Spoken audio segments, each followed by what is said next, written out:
নমস্কার বন্ধুরা, আরও একটি ভিডিও নিয়ে আমি চলে এলাম তোমাদের সাথে শেয়ার করতে। বন্ধুরা, তোমরা কেমন আছো? আশা করছি ভালো আছো, সুস্থ আছো। তো আজকের ভিডিওটা শুরু করি। আজকের ভিডিওটাও আমি কোনো গাছের ভিডিও করছি না। যদি তোমরা আমার থেকে আরও গাছের ভিডিও পেতে চাও তো আমাকে জানিও, আমি সেই অনুযায়ী তোমাদের গাছের ভিডিও শেয়ার করব। আজকে আমি আরও একটি টোট ব্যাগের ভিডিও নিয়ে চলে এসেছি তোমাদের সাথে।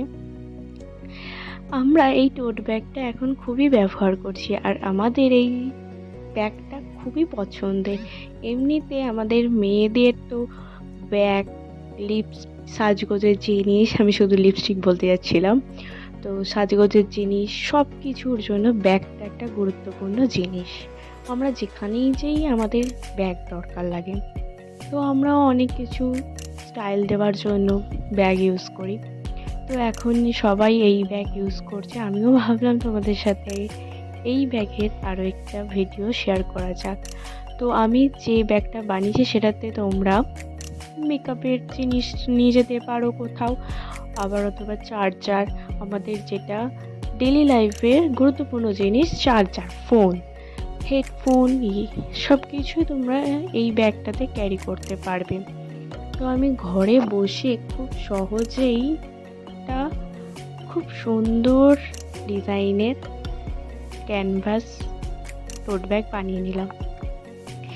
এইরকমই তোমরা বানিয়ে নিতে পারো নিজেদের পছন্দ মতো। আমার ডিজাইনটা যদি ভালো লেগে থাকে তো তোমরা অবশ্যই ট্রাই করবে এই ডিজাইনটা।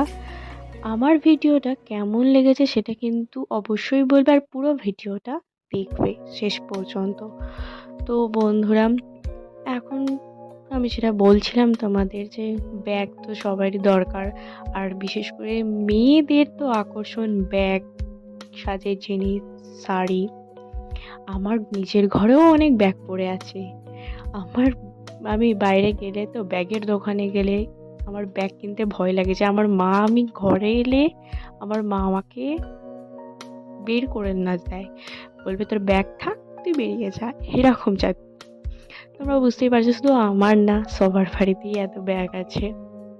তাও আমি বলছি, এই জিনিসগুলো মজারও লাগে, এও লাগে, মজার লাগে বিশেষ করে। তোমাদেরও ঘরে অনেক অনেক ব্যাগ আছে। আমি তো আমারটা বলছি, যে আমি যদি কোনো ব্যাগের দোকানে যাই, আমি তো নিজেকে সামলাতে পারি না। যেমন আমি গাছের দোকানে গেলে আমি নিজেকে সামলাতে পারি না কোন গাছটা আমি নেব। এত গাছ আমার বাড়িতে থাকা সত্ত্বেও আমি ঠিক করতে পারি না কোন গাছটা আমি নেব। তো এরকমই আমি যখন প্রথম গাছ কেনা শুরু করেছিলাম, তখনও আমার মা বলছে, কত গাছ লাগবে তোর? হ্যাঁ, বললাম, মাকে বললাম যে আমার গাছ বসাতে ভালো লাগে। তো আমার মা আমাকে বললো, হ্যাঁ বসা তাহলে তুই নিজের ইচ্ছে মতো। তো আমি সেরকম অনুযায়ী শুরু করলাম।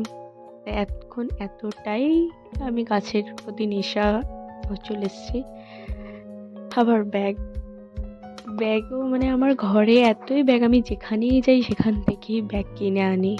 তো আমার মা বলে, তুই আর ব্যাগ কিনিস না। এবার আমি কেন, আমাকে ধরো কেউ দিচ্ছে, আমার এতই ব্যাগ পছন্দ হয়, সবাই আমাকে ব্যাগ গিফট করে, এই জন্য তো আমার বাড়িতে অনেক অনেক ব্যাগ জমে গেছে। তো আমি বাধ্য হয়ে তাদের বলি, তোরা ভাই আমাকে অন্য কিছু গিফট করবি, ব্যাগ না। তারপর যদি তোরা ব্যাগ গিফট করিস, এবার আমার মা বলবে, তোর ব্যাগ থাক, তুই বেরিয়ে যা ঘর থেকে, এই রকম। তো নিজেকে অনেকটা সামলেছি ব্যাগ কেনা থেকে। তো আবার এইসব শুরু হচ্ছে। আমার মা বলছে, তুই আবার ব্যাগ কিনে নিয়েছিস? হ্যাঁ, আমার পছন্দ, তুমি জানো। এরকম করে মাকে ম্যানেজ করলাম। একটু বলার মধ্যে একটু ভুল হয়ে যাচ্ছে, তোমরা প্লিজ কিছু মনে করো না, ঠিক আছে? তোমরা মানিয়ে নিও। তো বন্ধুরা, পুরো ভিডিওটা কেমন লেগেছে সেটা জানাতে ভুলবে না, এবং আমার গল্পটা কেমন লাগলো তোমাদের সেটাও ভুলবে না। আর কার কার বাড়িতে কার কার মা এরকম কথা বলে যাবেন, ব্যাগের জন্য তোমাদের বকা খেতে হয়েছে, তারা অবশ্যই কমেন্ট করো। আর যারা এখনও আমার চ্যানেলটাকে সাবস্ক্রাইব করোনি, তারা ঝটপট আমার চ্যানেলে গিয়ে সাবস্ক্রাইব করে দিও, আরও সুন্দর সুন্দর ভিডিও এবং মজার গল্প শোনার জন্য। নমস্কার বন্ধুরা, আমি আর বলতে পারছি না বন্ধুরা।